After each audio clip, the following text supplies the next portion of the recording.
2025 SCO പ്രതിരോധ മന്ത്രിമാരുടെ യോഗത്തിന്റെ വേദി ചൈന. യൂറോപ്യൻ സെൻട്രൽ ബാങ്കിന്റെ റിപ്പോർട്ട് അനുസരിച്ച് യൂറോയെ മറികടന്ന് ലോകത്തിലെ രണ്ടാമത്തെ വലിയ വിദേശ നാണ്യക്കരുതൽ ആസ്തിയായത് സ്വർണം. അവസാനത്തെ JCB പുരസ്കാര ജേതാവ് ഉപമന്യു ചാറ്റർജി. ലഹരിക്കെതിരെയുള്ള രാജ്യത്തെ ഏറ്റവും വലിയ ശില്പം എവിടെ? തൃശൂർ. തപസ്വിനിയമ്മ എന്ന പുസ്തകത്തിന്റെ രചയിതാവ് MK സാനു. ശ്രീനാരായണ ഗുരുവും മഹാത്മാഗാന്ധിയും തമ്മിലുള്ള കൂടിക്കാഴ്ചയുടെ എത്രാമത് വാർഷികാഘോഷമാണ് 2025 ആഘോഷിക്കുന്നത്? ശതാബ്ദി ആഘോഷം. 2025 SSLV റോക്കറ്റിന്റെ നിർമ്മാണാനുമതി നേടിയ സ്ഥാപനം HAL. റൈസ് യെല്ലോ മോട്ടിൽ വൈറസ് കാണപ്പെടുന്ന ഭൂഖണ്ഡം ആഫ്രിക്ക.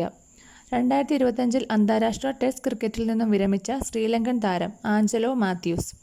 മിസൈൽ ഭീഷണികളെ ചെറുക്കുന്നതിനായി ഇസ്രായേൽ അവതരിപ്പിച്ച പുതിയ വ്യോമ പ്രതിരോധ സംവിധാനം ബറാക്ക് മാഗൻ. കേന്ദ്ര ധനകാര്യ മന്ത്രാലയത്തിന്റെ 2024-25 ഡിജിറ്റൽ പേയ്മെന്റ് അവാർഡ് നേടിയ സ്ഥാപനം ഇന്ത്യൻ പോസ്റ്റ് പേയ്മെന്റ് ബാങ്ക്.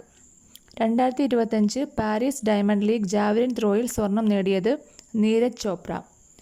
ആരുടെ സ്മരണയ്ക്കായാണ് 2025 സാഹിത്യ ചിത്രീകരണത്തിനുള്ള ദേശീയ അവാർഡ് ഏർപ്പെടുത്തിയത്?